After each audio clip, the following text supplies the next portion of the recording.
So Lisa is the executive director of the Multicultural Center of Marin, which is a nonprofit that runs the Marin Rapid Response Network. She's also a former trustee of the Sausalito Marin City School District and founded Indivisible Sausalito in 2017. So those are the bullet points that Lisa gave me when I asked for her bio. But I just want to make a few more personal remarks. Lisa and I started together in 2017. She founded Indivisible Sausalito. I founded Indivisible Marin. And we have been comrades in arms every step of the way. Lisa has always had, we both have worked across many issues, but a really core issue of Lisa's has always been racial justice and immigrant rights. And I have always looked to Lisa to guide any of our actions in those arenas because she is so knowledgeable and engaged and, just has been a great advisor. So when she asked if she could present to Indy Marin members about the Marin Response Network, I was just thrilled and very grateful for her time tonight. And I'm sure you will all be as well as you listen to her. So I will now turn the floor over to Lisa. Wow. Thank you, Susan. That was a really beautiful opening. I really appreciate it. And what a great crowd tonight. This is amazing. I've always wanted to reach as many people as possible with news about what's happening and the work we're doing here. So this is great. I can get to a lot of folks in one evening. So I really appreciate it. And yes, Susan and I have been doing this for a long time because this is not the first iteration of Mr. Trump. But anyway, here we are tonight to learn more about the Marin Rapid Response Network and the Marin Rapid Response Hotline and ICE in Marin and general trends about ICE and what we can do about what we're seeing and feeling and hearing. So I will start and share my screen and we will dive right in. Okay. Alrighty. We're going to learn, this is coming from the Marin Rapid Response Network. And it's a program of the Multicultural Center of Marin. And we've revived it after Olivia Beltran started it in 2018. We went dormant during the Biden years, and here we are back at it again. One thing to say in the beginning is that we will send out links in a follow-up email. So anything you see tonight that looks really interesting or has a link to it, you'll be getting that as a follow-up. So no need to seriously take. I'm going to start by, before I get into any details about the hotline itself, as immigrant rights activists now, many of us across the country are adopting a community defense model. In it, you have a 24/7 hotline, which we have in Marin.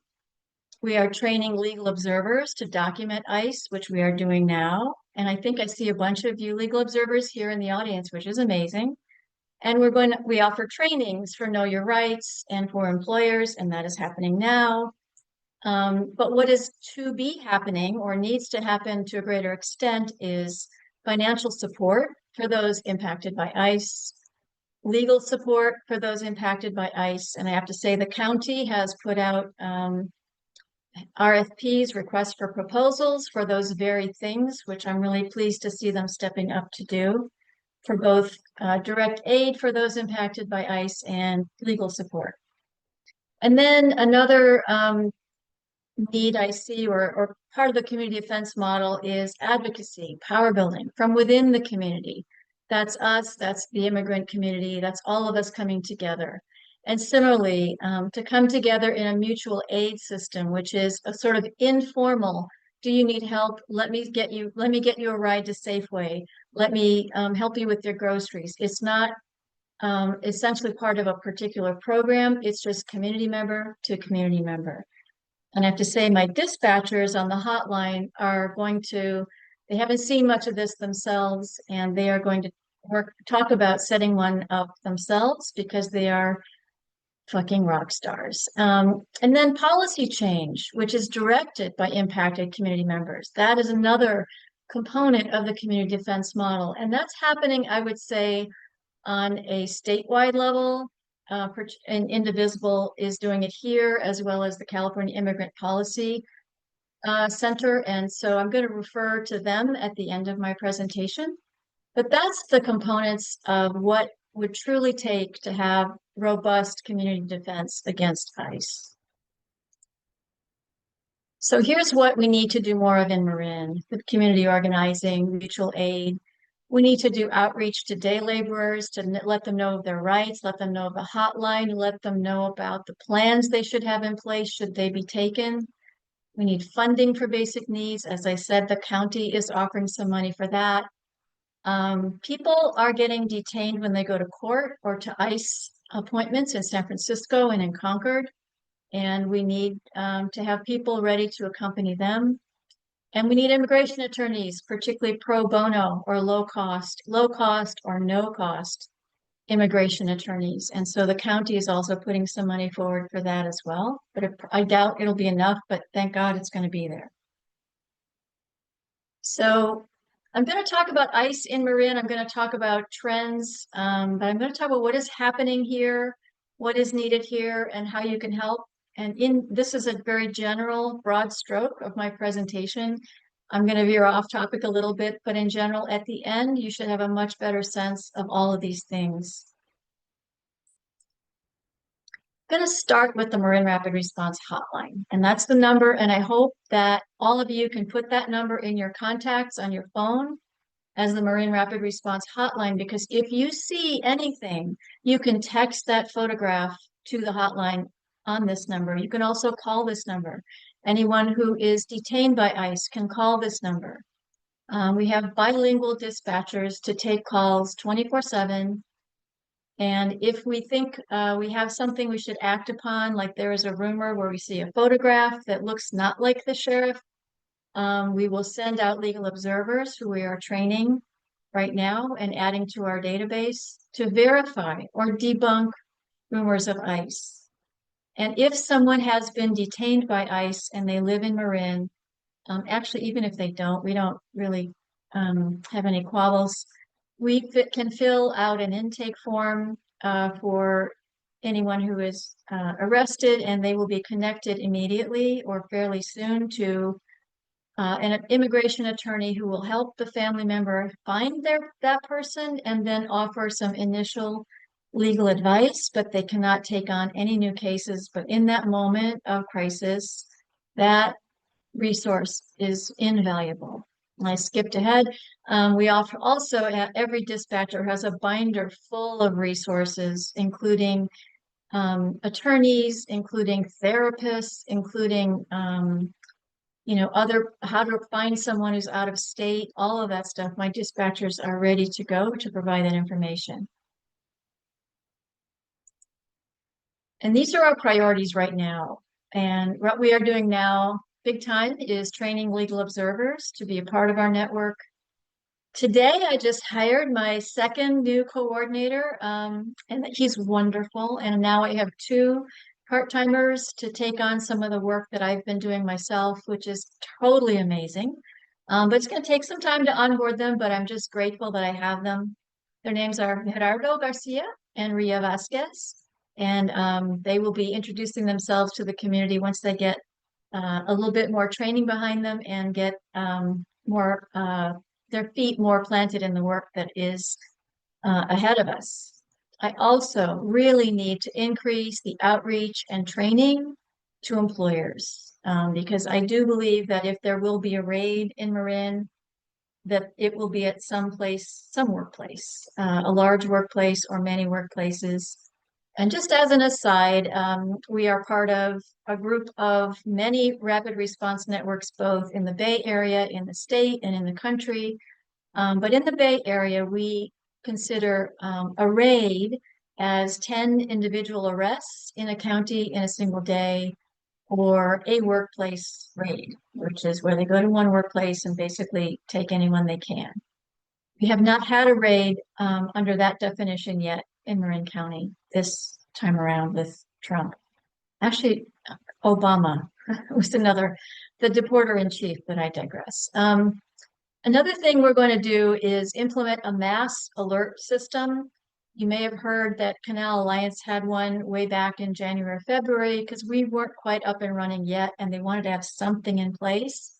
Finally, actually another hot off the press today, our mass alert system is up and running and functioning, and now our work is going to be how do we then make it easy to get people to sign up for it and without a lot of work on our part, get them into our database so that we can send out alerts when ICE is either verified or ICE has been, that wasn't ICE. We can't verify ICE was ever there, but those messages are really important to get out to the community. And then another priority, and these are not in any particular order, they're sort of all important at once, community outreach and engagement, meaning we need to reach out to the immigrant community to share more information about the hotline, about any mutual aid systems, about the resources and support that is out there, and to connect all of us together in a more cohesive format, sort of under the community defense model, so that we are all working together to fight this horror that is ICE. I'm going to talk a little bit about legal observer training. I know some of you on this call have already been trained as legal observers. They respond directly to the site of an ongoing ICE raid or rumored ICE raid. We don't know if it's true or not. But their main role is to bear witness, and that is to help the person who's been detained, help their legal defense. And it has other benefits as well, meaning when law enforcement sees us observing the work they do, it's another level of accountability that they may not be used to. And then I think it's also a way for us to show up as allies and let folks know here they're not alone. But mostly what we do is any data we gather or any images or videos we gather, we never ever put them out on social media. We give them first to the family of the impacted person, and they decide what to do with them. So if you want to be a legal observer, you need to be a US citizen. You need to have a valid driver's license because you'll be asked to head out to a location and probably require you to drive there. You need to attend the training and complete and return the paperwork. So when I say US citizen, I say that on this very sadly, which is someone who has a green card had asked, well, can I be trained as a legal observer? And I said, I really don't know. I mean, I have my own personal response, but let me check to see what other rapid response networks recommend. And most of them recommended no, because of the way green card holders are being persecuted just as easily, honestly, now as US citizens, as anyone who looks like they don't belong here. And I just would never want, by virtue of being a legal observer, for someone's immigration status to be at risk. So that's why that qualification is there. The driver's license I mentioned. The training is in person and it's 3 hours. The first half of the training is giving you a lot of information, a lot of tactics and strategy. And the second half of the training is role play. And honestly, I think that of the feedback I've gotten, they found the role play to be more valuable than the information. And I think that's because, you think you know what to do until you're actually in a situation where you're having to make decisions on the fly or have an impromptu conversation with someone you never met before. And how do you do that? And how do you maintain your own role as a legal observer? Well, a lot of things could be happening at once. And last but not least, we have 4 forms to sign. Once those are back in, I add you to our database, and we call people when we have an alert that we need to respond to. We look to see who's in that geographic area. We send out an alert to all those in that area, and if they can respond, they text us back OTW on the way, and our dispatcher creates a small group of them all together, and they report what they see to the dispatcher. you don't have to write all this down, but just to give you the sense of it, we have a lot of trainings coming up. Um, and the first one here coming up on Monday is already full, and I've limited these to 24 people per training because that's how much space we have at a multicultural center to accommodate the role play, which is the second half of the training. We need a lot of space to move around in. And I've also found it's just with me, only me doing the training right now, it's about all I can manage to keep everyone going and informed and moving along. If I have just the 24. Once I get more people trained to do the training, obviously we'll have more and larger trainings. So if you want to sign up for a training, I want to be really specific here because you go to multiculturalmarin.org and look for MRRN. And on that web page, there's a short survey to fill out. And once you fill that out, you will be contacted with links to upcoming trainings. And then once you see those links, I encourage you not to share them. One is because for just to make our own lives easier on the back end, that short survey that you fill out populates our database with your information. If you go straight to the link and don't do the survey, then we have to add you manually, and that's extra work. And I already have 500 people interested in these trainings. So the more automated this is, the better. And plus, we don't want people who we don't have track of to be going to our trainings. We want to at least know who's coming. And we also, one of the other requirements, and you'll know about this if you sign up, we don't allow any law enforcement to participate in our trainings or become a legal observer. So that's another thing you'll see once you sign up. I have to take a pause at this moment and talk about these apps that everybody is talking about and using. They are not helpful. I really kind of hate them, actually. And they're not helpful for a lot of reasons. One is they are, for example, ice block. You can only see a notification if you're within 5 miles of that event. So many of us dispatchers aren't within 5 miles of those events. So all we're hearing are phone calls. Ice is here, ice is there. Well, how did you hear about it? Ice block. Okay. Well, there's nothing really on ice block that I've seen that gives you any information, what time they were spotted, what they were, what uniforms they had on, what cars they had, any of that. And then to make it worse, let's say we do get that same information. If we go out and can discern that that was not ICE, we have absolutely no way of taking that post down. So it just remains up there for hours and hours and scares the hell out of people for no reason. For example, today we got a call that there was a post on Nextdoor that ICE was in Corte Madera. And fortunately, Nextdoor is getting better about this. They took that post down because they know this is just spreading fear and is not a verified event. So the only thing I tell people is call the hotline first before you post on any of these apps or Nextdoor or anything.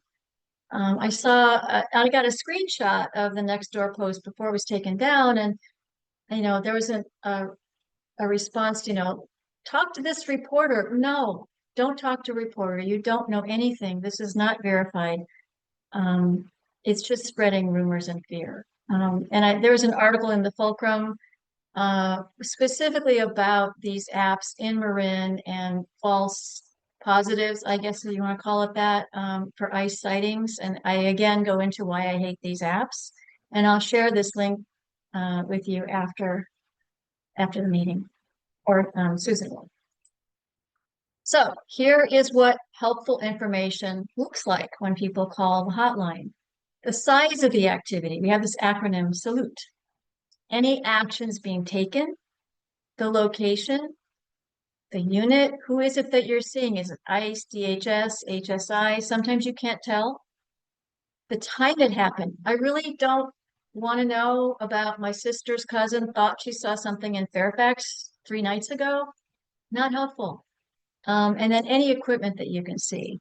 And we have been so concerned about people giving us not helpful information that we created a flyer that is this information. It's on the MRRN page. You can download this flyer.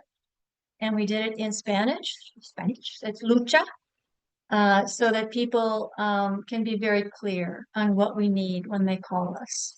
Like I said, if it's 3 nights ago in Fairfax, I can't do anything about that. And a picture always is gold. Anytime we can get a picture sent to us, it's super helpful. So just as I was putting this together, I wanted to let you know that two things happened. The Justice Department has identified 25 sanctuary jurisdictions that it is going to go after in litigation. Obviously, California, all of us here, because it's a sanctuary state because of SB 54. And specifically, the cities of San Francisco, Berkeley, and Los Angeles, they were listed in this Justice Department target list. And there's a link down there, which I will also share with Susan to share with you. And then another hot off the press today, in tandem, Homeland Security is going to, quote unquote, flood these sanctuary jurisdictions with enforcement actions. And they listed many counties and many cities. The only Marin location is the city of San Rafael. Which I'm not surprised. And many other cities in many other Bay Area counties are also on this list. And there's a link to that as well. It's funny because at first I thought, oh, yay, Marin County isn't listed. And there's no city in Marin that's listed, but it's listed under City of San Rafael, not San Rafael. So one of my dispatchers, Eagle Eye, caught it. And we realized, oh shit, they're coming for San Rafael, but who's surprised about that? No one.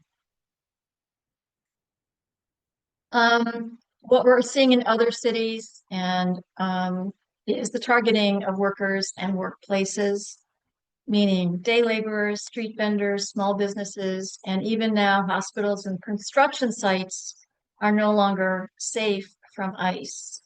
And that, to me, is another reason I'm so concerned about employers being prepared for both a physical raid and a paper raid. And a paper raid is when you get a notice that you need to provide all of the documentation you've received on your employee's right to work in this country. This is documented on an I-9 form, and it's called an I-9 audit. And that paper raid, you have a couple of days to respond. You don't have to respond right away. But I have tips and guidance for employers in my employer training on both of these types of raids. So here is some trends that we're seeing across the country, particularly learning a lot from what's happening in LA. Multiple agencies are working together, and they're all HSIs, Homeland Security Investigations, FBI, DEA, UTF, US Marshal. They are all helping Customs and Border Protection. Customs and Border Protection used to be limited to having a presence within 100 miles of the border. That's now thrown out, and they can pretty much go wherever they want. Their most recent closest sighting was in Sacramento. I believe they may still be there. I don't know, but it seems to me like they're getting closer. But here in Marin, we are seeing a lot of calls and a lot of photographs that these masked guys in vests and are being armed are arresting someone on the street. But we have learned that sometimes you can see sheriff if you look really hard. And I've also verified with the sheriff every time I've gotten a photograph. Is this you? Yes. This is the sheriff's COPE team, which is part of their specialized investigative unit, which is a unit that cooperates with CHP, with DEA, with other law enforcement agencies in Marin County. They sure do look a lot like ICE. So here's an example. I blurred out the guy's body who is being detained, but if you saw this and you're driving by and you see the guys wearing masks and you see them with black jackets on, And you can't really slow down enough to see that if you look really closely on her jacket, it says sheriff in black on black. Um, so we're seeing a lot more of this unit being captured in photographs in Marin County. It is not ICE. They are technically, we're doing undercover work. But boy, they're scaring the hell out of a lot of people, which we have, is that really appropriate at this time? We got another photograph today of this same particular unit. And we actually don't even get calls anymore, which I guess is good because people now know that this is the sheriff. But if you look really closely and you're driving by quickly, you'd think that was ICE. Here's what we're seeing in Marin County. Individuals are being targeted. There are no raids as I defined them yet. In any of the times that we're aware that someone has been detained, we haven't heard that there was ever a warrant presented. What ICE is doing now is they're sort of staking out the person they're after, and then they're arresting them.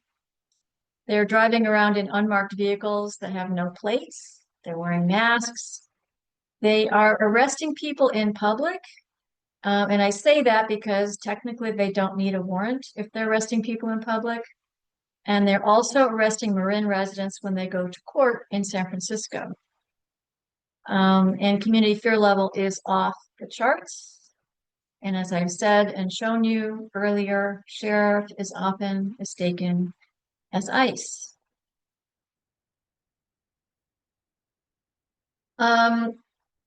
We are seeing elsewhere, you probably heard where there's been a court order prohibiting the profiling of people based on their race, language, location, type of work as a probable cause to arrest them off the street.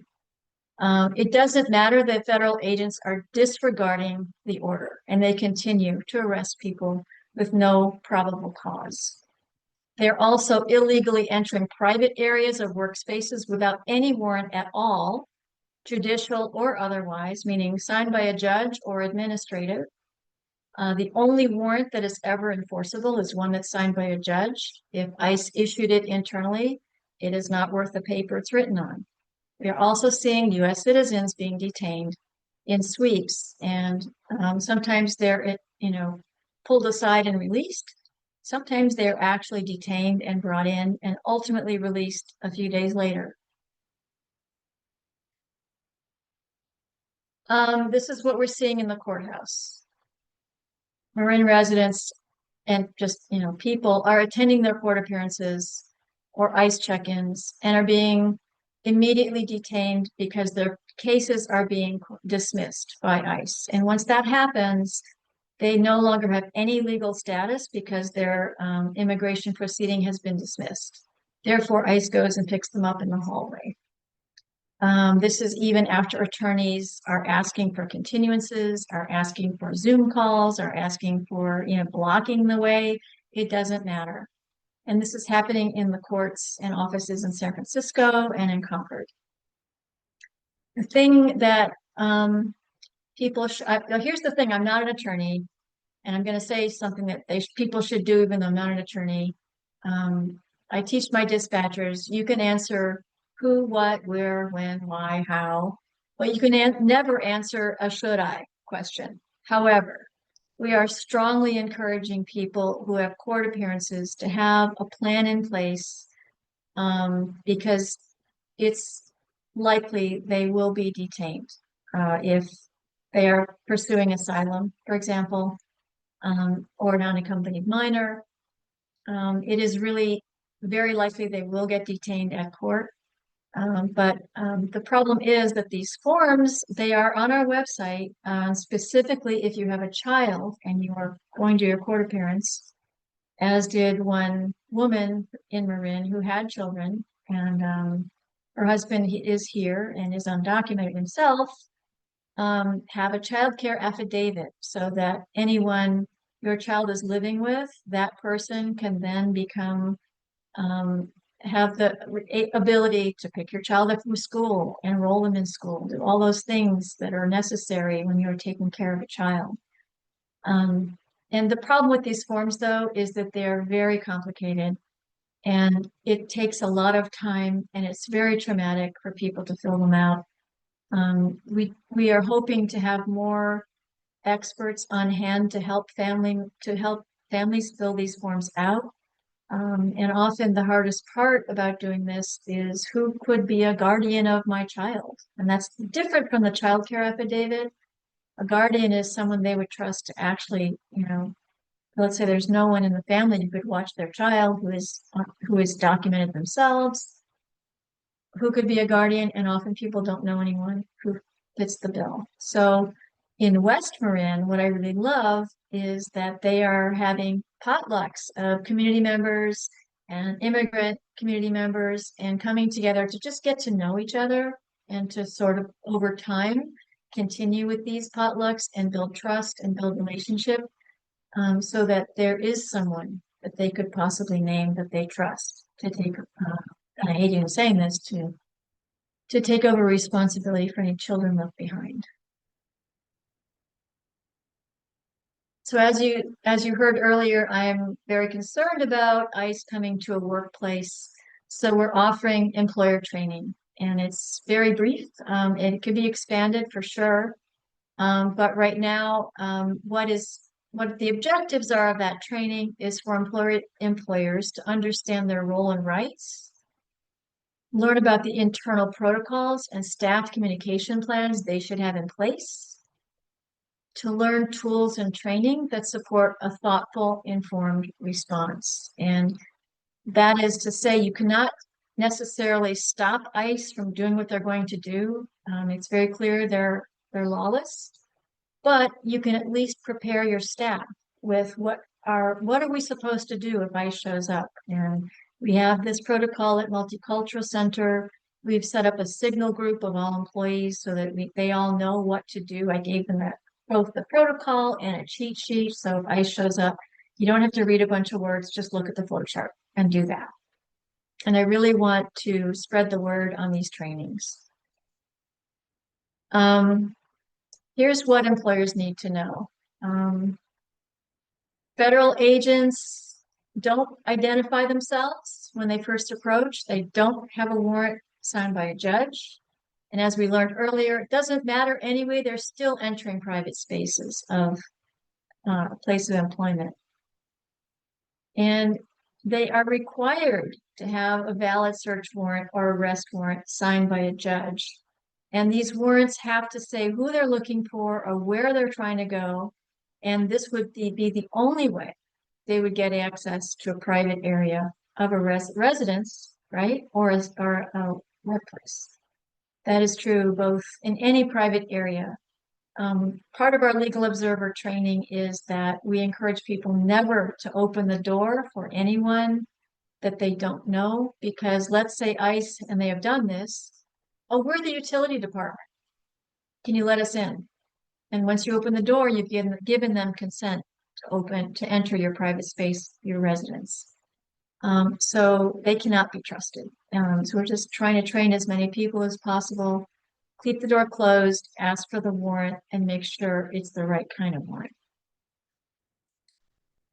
So I'm going to play for you my hero, Brian McCormack, how he held off ICE officers when they insisted they had the right warrant and they did not. And he had two or three undocumented immigrants in the backseat of his car.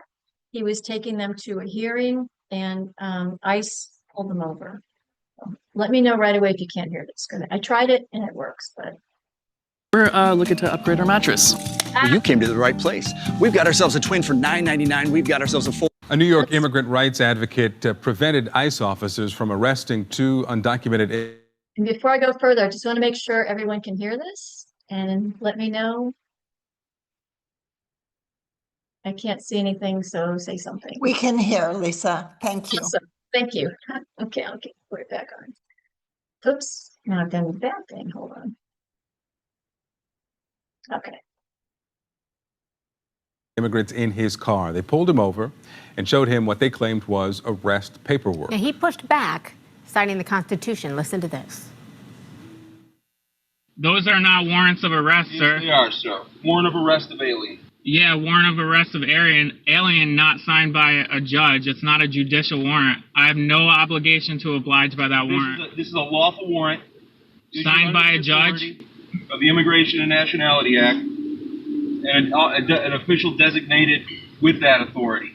That's not a warrant. That is a warrant. No, it's not. It's a Department of Homeland Security order. It's a warrant. Okay.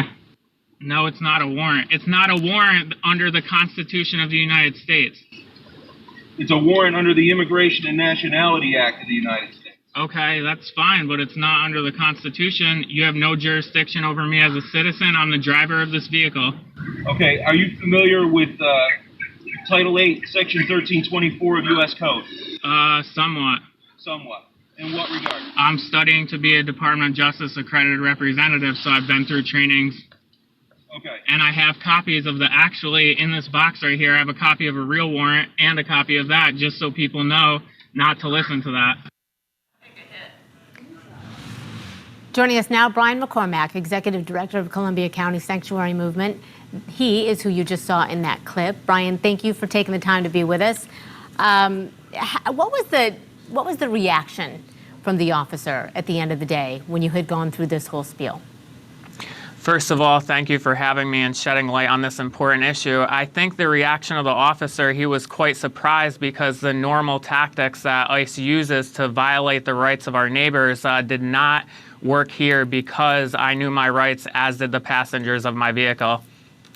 So the Washington Post reports that essentially it wasn't the virtue of your argument, but it was the interference that urged these two ICE officers to pull back. They said in a statement to the Post that ICE spokesman said an individual interfered with the efforts of deportation officers who sought to get these two people out of your vehicle. That interference caused the officers to depart instead of further disruption. What's your reaction to that? That it was the interference that caused them to pull back, not the virtue of your argument? What I would say is that the only thing that was interfered with is the life of our community members. Of course, ICE has absolutely no regard for disrupting the lives of community members, of immigrants in our country.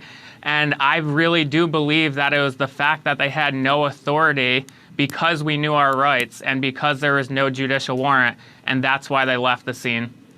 Brian, how often does a situation like this happen? You know, I'm not really sure. It's hard to tell. Unfortunately, we usually only hear about it when a video like this is recorded, which is great. You know, recording is something that we teach all of our community members in our Know Your Rights trainings, but I do know that it has happened before, and it's been done by both allies and immigrants alike. So what is the training that you're going through that prepared you for this, and how can other people who are in this position kind of know what their rights under the Constitution are? I don't have any formal training for Know Your Rights. Our organization facilitates trainings for community members and allies. It essentially gives you the knowledge of what your rights are in a given series of situations or scenarios. And so I knew that I did not have to open the door to my vehicle nor to my house without a judicial warrant as mandated by the Constitution. I think this is very important because we do have rights, and those rights have power, and exercising those rights could be the difference between our neighbors going home to their families at night or being thrust into the deportation pipeline. And why do you think those rights are not more prolific? Why are they not part of the conversations that are being had with people so they can protect themselves? Yeah, I really don't believe that there's enough Know Your Rights education on a variety of issues in this country, and I believe the more people who know their rights, the stronger our rights become collectively. All right, Brian McCormack, thanks for being with us. This video that was posted. Hey, moment of awesomeness for Brian McCormack. I love him. Posted is getting a strong reaction on.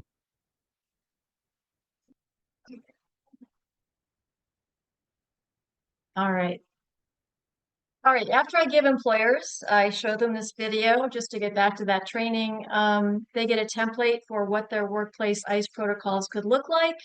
They get my cheat sheet, they get the salute and lucha flyers, they get a stop sign, which tells ICE, stop, you can't go past this place. I have an HR consultant who does I-9 self-audits, and then a link to sign up for legal observer training. I'm going to zip through the rest of these because I see I'm running out of time soon.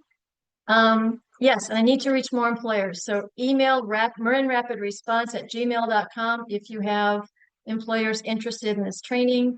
I've been to the San Rafael Chamber of Commerce twice to do this training. I'm going to do it again, but I'm happy to reach out to any Chamber of Commerce to do this for their members.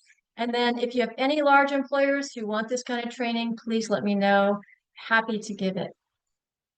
And just so you know, in immigrant justice circles, a lot of this information I'm giving you is somewhat, I don't know, mind-numbing, can create fear, but we say, poder no pánico, power, not panic, and all of the things that we're learning about and how to defend against them, this is the power. And we together as a community, we are the power and not panic. And I have to say, of everyone who works for me has an immigrant story, and they're choosing this positioning of poder, no pánico. And I really respect that and I support that. We do need some money for the Rapid Response Network. We need to create jackets for the legal observers to wear so that people can see they're not with ICE, they are there to help. We need printing of all the flyers, and we just had some cards printed recently. We need more of those. We need to get more red cards. And I'd love to hire a community organizer to join the coordinators that I just hired. Here are some easy actions you can take. You're going to get all these links. Sign up to be trained as a legal observer. Add the hotline number to your contacts so that you can send us information and tips. And share that information with anyone you know who needs to have it. Follow us on Instagram. That's where we're placing our alerts right now, that we've either verified or debunked a rumor. There are the flyers, the red cards, and the newly printed MRRN cards. Share our website. It can be translated into many languages. Donate to the MRRN. That would be great. And I mentioned the CIPC, California Immigrant Policy Center. They have a statewide call August 21st, and they'll be talking about the current legislation and budget impacts on the ICE actions and the state's reaction to those. I think, yes, I made it, cool. Perfect timing for some questions. So I'll stop sharing. I did it. Thank you, Lisa. That was an amazing presentation, so much information. We do have a lot of questions, so I just want to preface it by saying any questions we don't get to in the remaining time, I have documented all the questions and I'll get them to Lisa. So if we don't get to some questions, we'll make sure that Lisa can answer them in writing, and we'll get that communication out to all of you as well. But in the interest of time, Lisa, if you're willing, I thought we could do kind of a rapid fire approach to the questions that we have. Jenny asks, why are no state or local law enforcement stopping or arresting ICE agents acting illegally? Sorry, what was the question? My husband walked in, of course. Oh, those husbands. Yeah.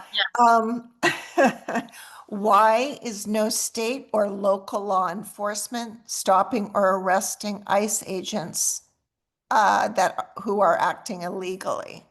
Yeah, I have heard that some people are calling local law enforcement to say, I see someone impersonating a law enforcement agent because they can't tell who they are because they're wearing masks and they have no identifying information. I've heard of that happening anecdotally in LA because it's so prevalent there. I'm not entirely certain how much cooperation they're getting from the LAPD in this particular matter. More like I've actually seen LAPD helping ICE do their work by, blocking off a street or something like that. Technically, they're not supposed to be doing that, but all bets are off. All the rules are being thrown out the window. So I've heard it as a tactic. I haven't heard it being used in Marin. And honestly, the only things that we've seen that have looked like ICE agents have been the sheriff. Okay, thank you. I just want to make a comment about what Lisa was just saying about people being masked and not identifiable agents. There is some legislation before the California legislature right now that would make that illegal. And it's something that we can be getting information out to all of you when it's going through the legislature, going through the committees and everything to ensure passage of that legislation. Back to questions. Here's a good one that I think everyone should be clear on, which is, what is a red card? Oh, well, it is a red card, and on it, in one side in English, are your basic constitutional rights: the right to remain silent, the right to an attorney, the right to not consent to a search. And on the flip side, it's in Spanish. And so what we do is we hand these cards out, and I also encourage each of us to carry one, so it's not just immigrants, but we are all carrying it. These just restate constitutional rights that apply to anyone, regardless of citizenship. Yeah, thanks, Lisa. And another tip, those are widely available for purchase on the internet.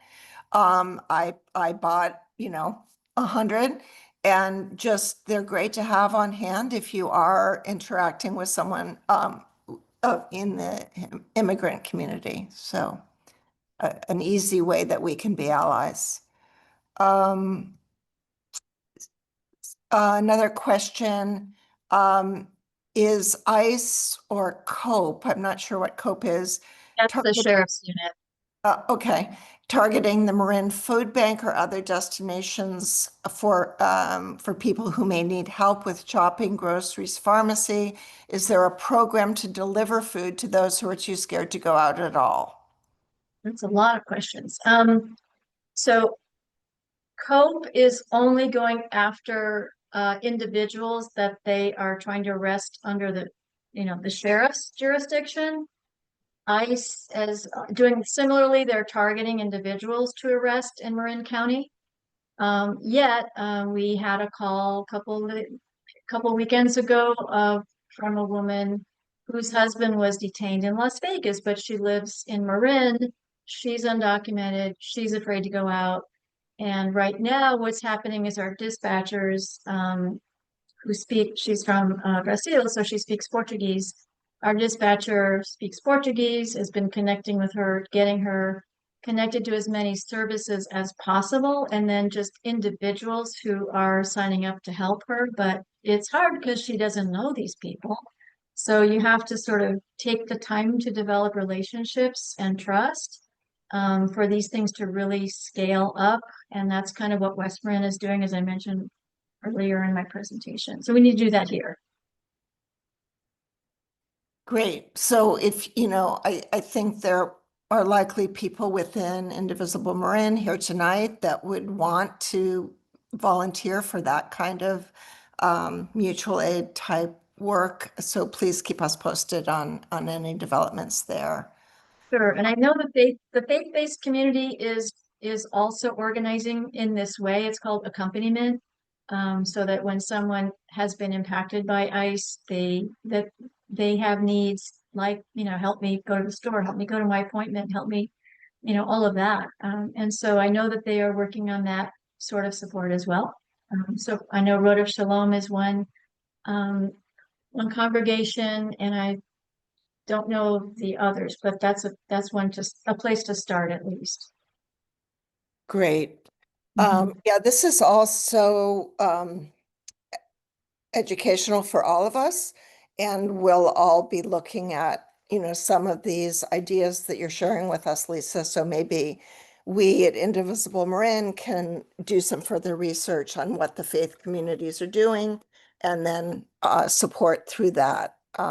So sounds like we have a little homework to do as well, which is great, and great to have a way to help. Another question, how do we connect into the mass alert system? How does the mass alert system work? Who can be involved, connected? So we just got it up and running today. So I need a minute. I'm meeting with my tech person tomorrow to see how we can easily add people to that database so that when there is the need to alert the community that we've either dispatched legal observers or we have debunked the rumor or ICE actually is in a certain location. Anytime there's a need for a one-directional alert, we will be prepared to do that, but we haven't figured out quite yet how to get people in it without a lot of work. So we're trying to make it as seamless as possible. So hold on, hold please, coming soon. Okay, all right. We will be patient, and we'll definitely, the leadership at Indy Marin will stay in close touch with Lisa as some of these programs, are implemented to continue to learn ways that we can, that our volunteers can help support. I know we're coming to the top of the hour. I think we'll just take one more question and then we'll try to answer the remainder of the questions through our email follow-up. Or I can stay a little longer if everybody else wants to. So. Okay, well, that's great. So why don't we just say then that those of you who need to leave at the top of the hour, certainly feel free, and thank you for coming. Those of you who have a little extra time, we'll continue to go through the questions for as long as Lisa can stay then. So back to the list here. If you are only available outside of regular work hours, 9 to 5, can you be a legal observer? Sure. We don't know when these assholes are going to show up. So all that matters is that you're within a certain radius of the event. They happen all the time. Okay. Another question, how are you working together with other organizations to ensure efficient response? Well, we are the one, I mean, there are other rapid response networks, and one in particular was essentially helpful to help set up ours. North Bay Rapid Response was amazing. Gina gave me all of her protocols and forms and structure, and I used that as the basis for the version 2 of our Marin Rapid Response. So other rapid response networks are exceptionally helpful in answering questions. And like when I started to realize I hated, Ice Block app and all those apps, I didn't want to be the only person hating it. Maybe I'm missing something. I asked all the other Bay Area rapid response networks, do you guys hate these too? Yes, and they hate them too. So we're deeply connected to other rapid response networks, to the immigration attorneys, providing the support to our community members, and as well as Canal Alliance, of course, and Community Action Marin and North Marin Community Services. We are all connected in providing whatever response we can to this community. It's great to hear. I don't fully understand this question, but I'm sure you will. Are people using the process for arranging virtual check-ins? When they are allowed to. They're asking, but that's not always coming through as an option. Attorneys are certainly trying it every possible moment they can, but it's not always working. Okay. If a person decides to not go to a court appearance because of the fear of being detained, does their failure to appear allow for the issuance of a warrant for their detention? I believe so. Yeah. It's kind of like you're screwed either way. Yeah, totally. What about the court TRO is supposed to prevent racial profiling? ICE is laughing at it. They're disregarding it. Okay, so that falls into the screwed either way. Well, this refers to in LA, you're supposed to have probable cause to detain someone off the street. Probable cause is not race, language, workplace. You think they don't belong here. That is not probable cause. However, that is what they are using to kidnap people. And the court had enough and said, you have to stop. It has not stopped. they're just saying, I don't care. I don't care about your temporary restraining order. Mhm. Okay. Someone brings up that they volunteer regularly at the food pantry on Kerner Boulevard and that cars line up. This person is concerned that the people in the cars and online are potential targets, and that they've asked the the leaders at the food pantry if there's a protocol for volunteers if ICE raids the pantry recipients, and there has not been a protocol you know, explained to volunteers. So I'm just wondering if you have a comment about that, or is there a way to get the food pantry or other volunteer service organizations trained in protocols? I would, Would they go to the employer training that you're doing, or? well, I think, I mean, with the food pantry, they're keenly aware of the challenges that families are facing. I would imagine volunteers could ask if there is a protocol. I would hope there is one, and if not, I'm happy to meet with those folks and develop one, but I would be surprised if there wasn't one. So the message seems to be that the volunteers aren't aware of it, and that's a food pantry conversation, and I would be happy to help in any. Okay, that's great, Lisa, because this person is saying that he has asked for protocols and was told there are none, but why don't we follow up afterwards and see if we can, create a connection between MRRN and the food pantry? Just to make sure that they have a protocol, and maybe it's just a miscommunication, maybe they do. Okay, I think, oh, one last question. Are you looking for volunteers for training employers? I imagine this person has a training background. I'm I'm presuming. actually I'm hoping that I can be joined by some attorneys. I'm hoping to partner up with Legal Aid of Marin in helping to pull these trainings off. And I'm hoping to do them on a very large scale, like they're being done in other areas of the country.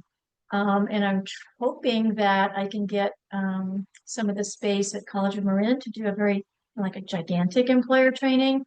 And but if someone is interested in learning more about it, I'm happy to have that conversation. So just email marinrapidresponse@gmail.com. Great. Yeah, I think we should probably wrap up.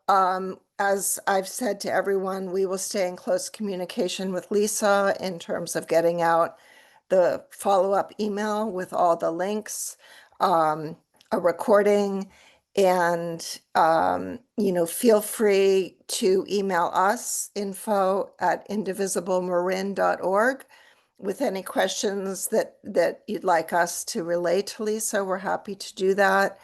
And just really do want to encourage everyone to consider donating. We'll definitely send the link to donate in the follow-up email. And, we all want to help. And some of the ways that Lisa's explained that we can help might take a while, right, to get trained or, to get involved with what's happening with the faith communities. These are all things that we can work toward. But in the short run, if we can all support the financial needs of this organization, it sounds like it will go a long way. So really hope Thank you. y'all will consider doing that. And thank you so much for your time tonight. And a huge thanks to Lisa Bennett. Let's give her a round of appreciation. Thanks, everyone. Good night.